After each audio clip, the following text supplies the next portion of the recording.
PSI 2020चा result 5 मार्क्सने गेला. मला क्वालिफाय असल्यामुळे मी थोडा डल राहिलो. रिझल्ट माझं नाव पाहिलं, माझं रिझल्टमध्ये नाव नव्हतं. त्या दिवशी सकाळी 7 वाजता लायब्ररीमध्ये येऊन अभ्यास चालू केला. माझ्याकडे आहे ना, मी करू शकतो. तर कधीच असं म्हणत नव्हतं की मी MPSC करेल. पहिल्यांदा जी लायब्ररी जॉईन केली असेल ती HVDSA लायब्ररी. ही लायब्ररी सोडून मी कुठंच गेलेलो नाही. वरती बसायला कोणालाच परमिशन नसायची. पहिली टेरेसवर बसायला कोणाच ती रूम सेपरेट, माझ्यासाठी एक रूम सेपरेट करून दिली होती. म्हणजे 2020 मी फर्स्ट मेन्स दिली. मला त्यात मार्क्स होते 73 मार्क्स होते. 2022च्या मेन्सला मला 78 मार्क्स होते. 2023च्या मेन्सला मला 83 मार्क्स होते. आणि 2023च्या क्लर्कच्या मेन्सला मला 87 मार्क्स होते. की तुमचा चेहरा फार हसका आहे, कधी टेन्शन येत नाही तुम्हाला?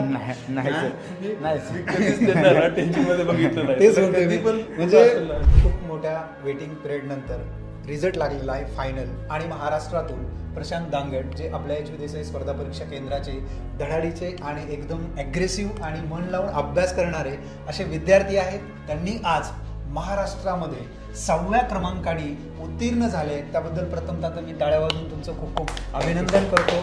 सर्व HVDSA परिवाराच्या वतीनं तुमचं पुन्हा एकदा खूप खूप अभिनंदन आणि पुढील वाटचालीस तुम्हाला खूप खूप शुभेच्छा. तर HVDSA स्पर्धा परीक्षा केंद्राचे संचालक श्री नीरव दा सर यांना मी 2 मिनिटं विचारतो की सर तुम्हाला काय वाटतं, कशी फिलिंग आहे आजच्या दिवसाची? कारण PSIचा रिझल्ट हा महाराष्ट्रात खूप तमाम डॅशिंग रिझल्ट आहे. म्हणजे IASचं जेवढं सेलिब्रेशन नाही आहे तेवढं तुम्ही बघितलं असेल PSIचं सोशल मीडिया असेल किंवा आपण म्हणूयात की वेगवेगळे न्यूज चॅनल्स असतील, तिकडे सर्व PSIचा धुमाकूळ आहे. तर तुम्हाला कसं वाटतं? पहिले तर आपल्याला हे लक्षात आलं पाहिजे की कुठलीही एक्झाम ही छोटी एक्झाम नसते. आणि त्या एक्झामला तुम्ही जर तेवढ्या महत्त्व दिला तरच तुम्हाला रिझल्ट येणार आहे. आणि आपल्याकडचे जे PSIचा रिझल्ट आहे तो नेहमीच आपला 15-20 विद्यार्थी तर आपल्या स्पर्धा परीक्षा केंद्रामधनं असतात. तसंच ह्यांनी पण ती जी आपली ट्रॅडिशन आहे ती कंटिन्यू ठेवलेली आहे. आणि आज मी ह्यांना हेच सांगू इच्छितो की एक म्हणजे तुम्हाला आता जबाबदारी घ्यायची आहे की पुढचे जे आपले विद्यार्थी आहेत जे झाले नाहीत क्लिअर, तर त्यांना चांगलं मार्गदर्शन देऊन, त्यांना मोटिवेशन देऊन ते कसे पुढच्या एक्झामला पास होतील लवकरात लवकर. कारण की जेव्हा आपला रिझल्ट येत नाही तर आपली जी सिच्युएशन असते, तुझा रिझल्ट मागचा झाला नव्हता, बरोबर आहे का नाही, तर तुझी सिच्युएशन काय होती, घरच्यांची सिच्युएशन काय होती, आईबाबांच्या डोळ्यात कुठं ना कुठं अश्रू असतील, त्यांचे पण अशा अपेक्षा असतील. तर तो काळ आपण न विसरता आपण आता आपले जे काही मित्र झाले नाही पास, त्यांना जर आपण थोडा बूस्ट दिलं, मोटिवेशन दिलं, राईट गायडन्स दिलं, तर नक्की त्यांचा पण रिझल्ट पुढच्या वेळेस येईल. तर त्याची एक तुम्ही शाश्वती इथं दिली पाहिजे.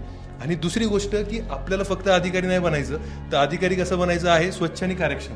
तर आपण अधिकारी बनलो कशाला आहोत की आपल्याला समाजाची सेवा करायची आहे. तर ते पण एक गोष्ट जी तुमची आहे, तर तुमचं आता ते तुम्ही रोल मॉडेल आहात. तुम्ही आता तुम्हाला सगळीकडे प्रोग्रामला वगैरे बोलवणार आहेत, तर तुम्ही ते नेहमी लक्षात ठेवा. आणि समाजात ते चांगले आपले जे आज व्हॅल्यूज आहेत तर ते तुम्ही जोपासा आणि लोकांची मदत करा. आणि ज्याने आपला समाज, आपला देश हा वरतीच येईल असं मला सांगू इच्छितो मी आज. दुसरा एक प्रश्न विचारायचा आहे सर की HVDSA स्पर्धा परीक्षा केंद्राकडे आता PSI फॅक्टरी म्हणून बघितलं जातं. जसं की रिसेंटली 2-3 रिझल्टचा एक्सपिरियन्स असेल, ज्यामध्ये अजय कळसकर जे महाराष्ट्रातून प्रथम क्रमांकाने उत्तीर्ण झाले, किंवा भोसले असते निर्मल कुमार जे 2nd रँकने उत्तीर्ण झाले, आणि जवळपास आता प्रशांत दांगट सर आहेत जे 6व्या क्रमांकाने उत्तीर्ण झालेले आहेत. म्हणजे पहिल्या 10मध्ये कुठेतरी HVDSA स्पर्धा परीक्षा केंद्र याचं नाव झळकतच असतं.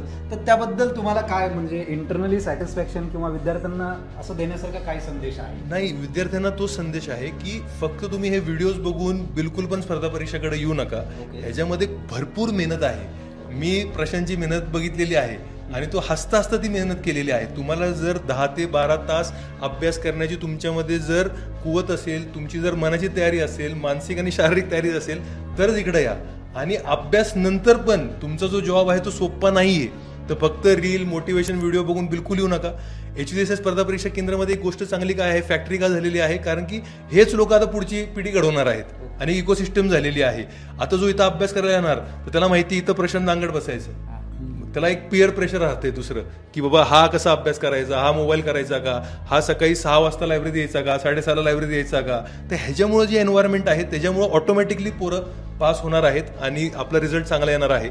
तर ती गोष्ट आहे. पण जे फक्त व्हिडिओ आणि मोटिवेशन बघून येणार आहेत तर त्यांना एक सूचना देऊ इच्छितो की अवघड आहे. मेहनतीला there is no shortcut. Hard work is the only you can say sure short way for success. ही HVDSA स्पर्धा परीक्षा केंद्रात तुम्ही आले तर तुम्हाला एक पूर्ण इकोसिस्टम मिळते. तुम्हाला इथे बेस्ट ऑफ द बेस्ट अभ्यासिका आहे. तर ती अभ्यासिकाचा तुम्हाला फायदा होतो, इथं डिस्कशन स्पेस भेटतं तुम्हाला. त्यानंतर असे विद्यार्थी आहेत जे पुढच्या विद्यार्थ्यांना गाईड करतात. त्यानंतर तुम्हाला जे टेस्ट सिरीज वगैरे असेल तर टेस्ट सिरीजचा फायदा भेटतो. सारथी बार्टी या सगळ्या वेगवेगळ्या स्कीमचे विद्यार्थी इथं असल्यामुळं तर एक कॉम्पिटिशनची जाणीव पण आहे. आपण PSI बाकीच्या सगळ्या परीक्षांसाठी पण यावेळेस मॉक इंटरव्ह्यूज पण घेतलेले आहेत. तर मॉक इंटरव्ह्यूला बेस्ट ऑफ फॅकल्टी आहे आपल्याकडं. IP सिंग सर सारखे सर आहेत किंवा चांगले आपले इंटरव्ह्यूचं पॅनल आहे. सतीश पाटील सर आलेले होते आपल्याकडं विद्यार्थ्यांना गायडन्स देण्यासाठी. तर पूर्ण एक कॉम्बिनेशन आहे.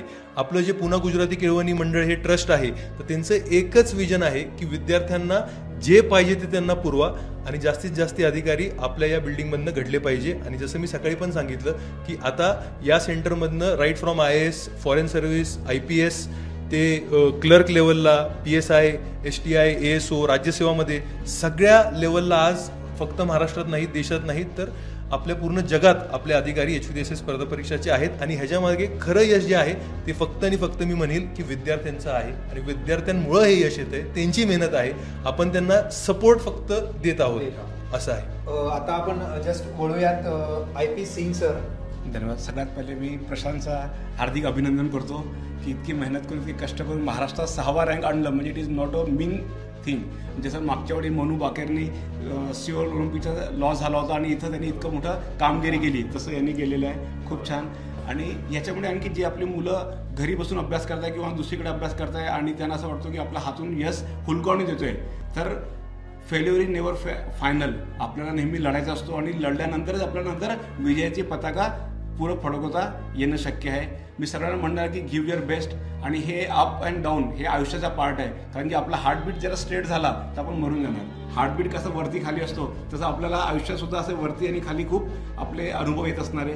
त्यांच्यापासून शिकून आपल्याला पुढे जायचं असतो. आणि मी नीरव सरांचं सुद्धा अभिनंदन करतो. त्यांनी इतका छान इथं सिस्टम केला आहे पूर्ण की आता सगळीकडे इथं PSI घडवणारी की PSI पासून तर UPSC मेन्सपर्यंत आणि इंटरव्ह्यूपर्यंत जी फॅक्टरी म्हणून पुढे नाव लोकात येत आहेत. खूप चांगली गोष्ट आहे. आणि बाकी मुलांना सुद्धा म्हणणार गिव्ह युअर बेस्ट. जे सरांनी ते सांगितलं की रील्सवर त्यांच्या मागे न जाता आपण आपला रोल असा ठेवायचा की आपल्यावर लोकांनी रील तयार केले पाहिजे. तर सगळ्यांना ऑल द बेस्ट. आणि प्रशांतचं पण अभिनंदन, नीरव सरांचं अभिनंदन आणि सगळ्या टीमचं अभिनंदन. कारण की यशाच्या मागे खूप सारे लोक असतात. त्या सगळ्यांचं हार्दिक अभिनंदन. आता विद्यार्थी मित्रांनो, तुम्ही ज्याची वाट बघताय, ज्या सत्कार मूर्तीची, ज्यांना आपण बोलणारच आहोत त्यांच्याकडनं टिप्स तर घेणारच आहोत, ते माझी जबाबदारी आहे. तर पहिला मुद्दा की तुमचा चेहरा फार हसका आहे. कधी टेन्शन येत नाही तुम्हाला? तेच होते मी. म्हणजे असं टेन्शन पहिलं हसणं म्हणजे हसणं तुमचा स्वाभाविक गुणधर्म आहे. पहिला मुद्दा. तर दुसरा मुद्दा असा विचारायचा आहे मला की काय तुमचं का म्हणजे असं कुठं आलंय हे म्हणजे जनरेट होत असताना तुमच्याकडे प्री गेली तुमची, कधी कधी मेन्स गेली, कधी कधी फायनल सिलेक्शन गेलं, याच्यानंतरही हे हसका चेहऱ्याच्या मागचं रहस्य काय आहे? मी फक्त एकच विचार करतो, जे होतं ते चांगल्यासाठी होतं. कारण आपल्या आयुष्यात एकच गोष्ट ही परमनंट नसते. आपल्याला समजा एक अपयश आलं, त्यापासून आपण शिकायचं आहे. हे अपयश म्हणजे आपण काय म्हणजे संपलो असं नाही. कारण फेलर ही म्हणजे अपयश ही यशाची पहिली पायरी आहे. तुम्ही त्याच्यातून नवीन काहीतरी शिकायचं, बाबा हा याच्यापेक्षा आपण चांगलं काहीतरी करणार आहे. आपल्याला नाही, आपण समजा नाही मी PSI झालो तर याच्यापेक्षा मला चांगलं काहीतरी भेटणार आहे. हे माझं त्यामागचं जसं मी कधीच असं रिग्रेट पश्चाताप करून घेत नाही की बाबा हे जेव्हा माझा PSI 2020चा रिझल्ट 5 मार्क्सने गेला, मला म्हणजे अगोदर खूप वाटायचं की मी PSI फिक्स होणार. पण ते अगोदर ग्राउंड क्वालिफाय होतं, नंतर 100 झालं. त्यामुळं मग क्वालिफाय असल्यामुळे मी थोडा डल राहिलो. ती माझी चुकी आहे. पण त्यानंतर तो माझा रिझल्ट गेला. म्हणजे आज रिझल्ट लागला आहे. मी रिझल्ट माझं नाव पाहिलं, माझं रिझल्टमध्ये नाव नव्हतं. मी आलो, मुलांबरोबर सेलिब्रेशन केले, नाचलो, येतं फुल नाचलो. आणि मागच्याच वर्षी म्हणजे 1 वर्ष झालं त्या रिझल्टला. खूप नाचलो. दुसऱ्या दिवशी सकाळी 7 वाजता लायब्ररीमध्ये येऊन अभ्यास चालू केला. ओके. त्यामुळं मी म्हणजे असा विचार नाही केला तर ठीक आहे तर आता संपलो, मी 10 दिवस गॅप घेतो, असं नाही. माझ्याकडे आहे ना, मी करू शकतो. माझ्या फक्त एकच की माझ्या स्वतःवरती माझा खूप विश्वास आहे. म्हणजे मी ठरवलं ना मी हे करणार तर मी हे करतो म्हणजे करतोच. सर्वप्रथम मी म्हणजे जेव्हा मी MPSCची म्हणजे माझ्या अगोदर कधीच असं म्हणत नव्हतं की मी MPSC करेल. मी टीचिंग करायचो, 4 वर्ष मी टीचिंग केलेलं आहे. त्यानंतर मग असं मनात आलं की आपण म्हणजे एकदा सहज अशी एक्झाम दिली आणि काय 42 मिनिट लागलं तर मला 41 मार्क्स होते. मी असं मग मित्राला विचारलं, मग त्याने मला सांगितलं असं त्या मग माझ्या मनात आलं चायला मी जर अभ्यास केला, म्हणजे तेव्हा अभ्यास केला नव्हता, अशीच एक्झाम दिली, मी जर अभ्यास केला तर 100% मी MPSCमधून एक्झाम क्रॅक करणार. मग मी पहिल्यांदा जी लायब्ररी जॉईन केली असेल ती HVDSA लायब्ररी, ही लायब्ररी सोडून मी कुठंच गेलेलो नाही. म्हणजे 2019ला मी ह्या लायब्ररीमध्ये आलो. ह्या लायब्ररीमध्येच मला म्हणजे निरोधा सर असेल आणि बाकीचा पूर्ण स्टाफ म्हणजे यांनी तुम्हाला इथे भेटली. यांनी मला खूप मदत केली. मग स्टार्टिंगला मी ॲडमिशन घ्यायचो, नंतर हे माझ्याकडे म्हणजे हे स्टाफ एवढं म्हणजे मी यांच्याबरोबर खूप बॉन्डिंग वगैरे, त्यांना पण समजलं हा मुलगा हा काय ते करू शकतो. म्हणजे हे जे मुलं होतकुरू आहे म्हणजे काय तर बाबा त्यांच्यात करण्याची इच्छा आहे, म्हणजे यांना सुद्धा म्हणजे असं नाही की त्यांच्या मागे तुम्ही फी दिलीच पाहिजे, ते त्यांना सहकार्य करतात. म्हणजे माझ्याकडं म्हणजे निरोधा सर असेल, अवधूत सर असेल, नरेन असेल, हे श्रवण, दत्ता, हे पूर्ण स्टाफ खूप सपोर्टिव्ह आहे. खूप सपोर्टिव्ह आहे. त्यांनी मला कधीच कोणत्या गोष्टी, कधी आम्ही बाहेर आवाज वगैरे करत असेल तर कधीच असं हे नाही, कारण मी कारण म्हणजे वरती बसायला कोणालाच परमिशन नसायची, पहिली टेरेसवर बसायला कोणालाच मी कायद्याचं डिस्कशन वरती मुलांना घेऊन मी कायद्याचं डिस्कशन, ती रूम सेपरेट माझ्यासाठी एक रूम सेपरेट करून दिली होती. म्हणजे खूप मदत केली यांनी मला. फक्त खूप धन्यवाद सर त्याबद्दल. अतिशय खरं तर सर्वजणच भावनिक झालेले आहेत. दुसरा महत्त्वाचा मुद्दा आहे की तुम्ही जी मेहनत केलेली आहे त्या मेहनतीमध्ये सपोर्टिव्ह सिस्टीम खूप महत्त्वाची असते सर. तुम्ही जे आत्ता भावनिक मेसेज बघितला विद्यार्थ्यांकडनं, असे भरपूर मेसेज तुम्हाला येत असतील, पण या भावनिक मेसेजबद्दल तुम्हाला काय बोलायचं सर? एक ह्याचं म्हणजे मी म्हणाल की आपलं जे ट्रस्ट आहे पुन्हा गुजराती केवणी मंडळ, तर त्यांनी कधी आपल्याला असं विचारलं नाही की बाबा प्रॉफिट किती आहे, पैसे किती आहे. तर आपल्याला नेहमी असं फक्त विचारलंय त्यांनी की तुमचा रिझल्ट काय आहे, ओके, किती तुमचे PSI पास झाले, किती IAS झालेले आहेत, किती IPS झालेले आहेत. म्हणजे आपल्याला त्या पैशाचा कधी प्रेशर नाहीये. म्हणून आपण विद्यार्थ्यांना किंवा एकंदरीत तुम्ही जर इथं आला आणि तुम्ही एक सिस्टम बघितली तर सगळे फॅमिली सारखे राहतात, बरोबर आहे का नाही? तर हा एक जो आपला वेगळेपण आहे, तर तो आपण कुठं ना कुठं आपली जी शक्ती आहे आपल्या ट्रस्टमुळे, आपले 100 वर्ष आता होतं त्या ट्रस्टला. 1926 साली आपला पुन्हा गुजराती केवणी मंडळ हे स्थापित झालेलं आहे. तर सर्व जे पदाधिकारी आहेत ते जे सेक्रेटरी मन्यार सर असतील किंवा चेअरमॅन आपले राजेश शाह सर असतील, तर त्यांचं नेहमी आपल्या मागे एक पाठबळ आहे, सपोर्ट आहे, सर्वांचा सपोर्ट आहे आणि त्या सपोर्ट त्याशिवाय होत विद्यार्थ्या पण सर एकंदरीत सपोर्ट असणं ही एक पहिली बाजू आहे. आणि दुसरं बाजू की फील्डवरती येऊन विद्यार्थ्यांमध्ये एवढं मिसळणं, विद्यार्थ्यांना एवढं आपुलकीने जवळ करणं आणि त्यांच्यामध्ये नातं निर्माण करून त्यांच्याकडनं आउटपुट काढणं आणि त्यांच्याकडनं तो मेसेज ऐकणं, ही खरंच खूप भाग्यवान बनण्यासारखी गोष्ट आहे. याच्याबद्दल काय वाटतं? कारण तुमचाही रोल खूप इम्पॉर्टंट आहे. त्यासाठी खूप सोपं आहे की आपण असं कधी ठेवलंच नाही की बाबा आपण टीचर आहोत, आपण स्वतः विद्यार्थीच आहोत आणि आपण या सगळ्या फेज थ्रू गेलेलो आहोत, बरोबर आहे का नाही? तर ते महत्वाचं आहे की तो तुमचा पण स्ट्रगल असेल. आज मी इथं बसलोय म्हणजे मी काय खूप महान लागून गेलो असं नाहीच आहे ना. मी पण यांच्यासारखंच होतो, मी पण अभ्यास करत होतो, मला पण तेव्हा अडचणी होते. तर ते सगळे आपले दिवस आठवत आहेत आपल्याला अजून. म्हणून आपण ते जर नेहमी लक्षात ठेवून विद्यार्थ्यांशी संपर्क साधला तर मग नेहमी एक विन विन सिच्युएशन होत राहते, बरोबर आहे. कधी मला त्यांच्यावर स्ट्रिक्ट व्हायला लागतंय, कधी लूज राहायला लागतंय. पार्ट म्हणून तो स्ट्रिक्ट होणं गरजेचं आहे, कारण त्यांना ती सवय लागणं गरजेची आहे आणि त्या विद्यार्थ्यांमुळे दुसऱ्या विद्यार्थ्यांना त्याचा फायदा होतो. अगदी अतिशय डाऊन टू द अर्थ असा मेसेज सरांनी दिलेला आहे की सगळ्या गोष्टीमध्ये विद्यार्थ्यात राहून विद्यार्थी परिवर्तन असेल किंवा रिझल्ट आणता येतो, याचं एकदम ज्वलंत उदाहरण आहे आपल्याकडे. की कंबाईन 2024 मला करायची आहे, ओके, विद्यार्थ्याचा प्रश्न आहे, तर काय काय माझ्याकडे 2 मिनिटांमध्ये ब्रीफ प्लॅनिंग असलं पाहिजे? म्हणजे तुम्ही म्हणजे डेली 12 तास 14 तास अभ्यास केला पाहिजे असं नाही. तर तुम्ही जेव्हा पण अभ्यास करणार तेव्हा तुम्ही तुमचं मन प्रसन्न पाहिजे. तुम्ही त्या म्हणजे जेव्हा अभ्यास करणार तेव्हा तुमचं लक्ष फक्त तुमच्या अभ्यासाकडे पाहिजे, बाकी कोणत्याच गोष्टीकडे तुमचं लक्ष नाही पाहिजे आणि पूर्ण फोकस नाही करा.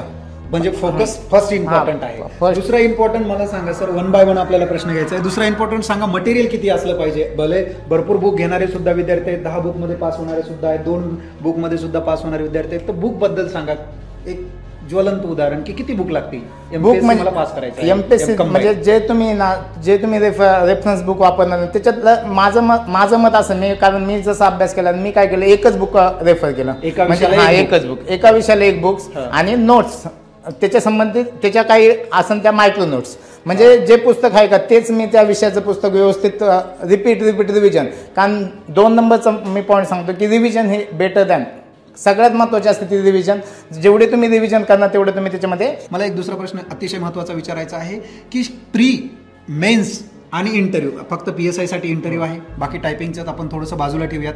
तर प्री आणि मेन्समध्ये जे नवीन सब्जेक्ट असतात मराठी इंग्लिशबद्दल तुमचे चांगले मार्क गणले जातात महाराष्ट्रामध्ये. 6वा रँक मिळवणं म्हणजे सर इट्स नॉट जोक. तर त्यामध्ये तुम्ही मेन्सला जी लिडिंग केलेलं आहे त्याची स्ट्रॅटेजी काय होती, 1-2 मिनिटांमध्ये तुम्ही सांगू आता शकाल? मी मराठी सगळे आता मराठी इंग्लिशसाठी मी कोणता पण म्हणजे कोणताच आतापर्यंत मी एक पण क्लास लावला नाही. हा. हे जे सगळं केलं ते सेल्फ स्टडीवरती केले. बरं, ओके. म्हणजे मी जेव्हा पण मराठी करतो, मुलं आजकाल काय करतात, जे करतात ते घोकंपट्टी करतात, म्हणजे अंडरस्टँडिंग न करता पाठांतर करण्याच्या मागे लागतात. म्हणजे मराठी इंग्लिश असे सब्जेक्ट एकदा का तुम्ही अंडरस्टँड झाला तर त्यासाठी तुम्हाला म्हणजे तुम्ही 1 वर्ष अभ्यास केला नाही, 1 वर्षाने तुम्ही एकदा तरी वाचलं तर तुम्हाला मार्क्स आहे तेवढेच येणार आहे. माझे 2020ला म्हणजे 2020ला मी फर्स्ट मेन्स दिली, मला त्यात मार्क्स होते 73 मार्क्स होते. 100 पैकी. हां 2022च्या मेन्सला मला 78 मार्क्स होते. 2023च्या मेन्सला मला 83 मार्क्स होते आणि 2023च्या क्लर्कच्या मेन्सला मला 87 मार्क्स होते. म्हणजे हे मराठी इंग्लिशचं माझं म्हणजे रिव्हिजन, कारण मी इंग्लिशची जी बुक्स आहेत, मराठीची जे बुक्स आहेत, रिव्हिजन 10, 15, 20 वेळा, जेवढा वेळा तुम्हाला जमल तेवढ्या वेळा फक्त तुम्हाला काय करायचं, रिव्हिजन करायचे आणि रिपीट आणि प्रिव्हियस इयरचे क्वेश्चन बघायचे. ओके, म्हणजे प्रिव्हियस इयर क्वेश्चन्स असेल, मराठी इंग्लिशचं मॅक्झिमम रिव्हिजन असेल, मिनिमम बुक्स असतील, या सर्व गोष्टी तुमच्यासाठी मोस्ट इम्पॉर्टंट आहेत. विद्यार्थी मित्रांनो, प्लॅनिंग असणं गरजेचं आहे. आणि दुसरं महत्त्वाचं आहे की सर तुमचं खरं तर मी एक मित्रही आहे तुमचा जवळचा, आणि त्यामुळे मित्र जवळ आहे आणि मित्राबद्दल एक वेगळी आपुलकी आहे, आमचं नातं वेगळं आहे आणि आपला दररोजचा फार दिवसाचा सहवाससुद्धा आहे. मला दुसरा एक वैयक्तिक प्रश्न तुम्हाला विचारायचा आहे. वैयक्तिक म्हणण्यापेक्षा तो सार्वजनिक आहे, पण बऱ्याच विद्यार्थ्यांच्या मनात ती शंका आहे की ज्यांनी नापास झालं त्यांचं काय, त्यांनी काय करावं? आता कारण एकूण तुम्ही 5000 सिलेक्ट झाला, मेन्सला तुम्ही 10,000 गेला होता, पण आता फायनल तुम्ही 603च बाहेर निघालेला आहात. तर बाकीच्या लोकांचं काय? फक्त त्यांना म्हणून की तुम्ही तुमचा जो तुमच्यावरती जो विश्वास आहे तो तुम्ही कमी होऊन नका, म्हणजे ज्या होप्स असतात का त्या लूज होऊ नका, गिव्हअप करायचं नाही. जोपर्यंत तुम्ही जे ह्या क्षेत्रामध्ये ज्यासाठी आलेत ना जोपर्यंत ते साध्य होत नाही तोपर्यंत हार मानायची नाही. तुम्ही लढत जा, एक ना एक दिवस तुम्हाला नेमकी तुम्ही तुमच्या यशाला गवसणी घालणार आहे. Okay, thank you. अतिशय डोंट गिव्ह अपचा मेसेज दिलेला आहे सरांनी जाता जाता. आणि सरांना पुन्हा एकदा HV देसाई स्पर्धा परीक्षा केंद्रातर्फे खूप खूप अभिनंदन आणि पुढील वाटचालीस खूप खूप शुभेच्छा. Thank you so much.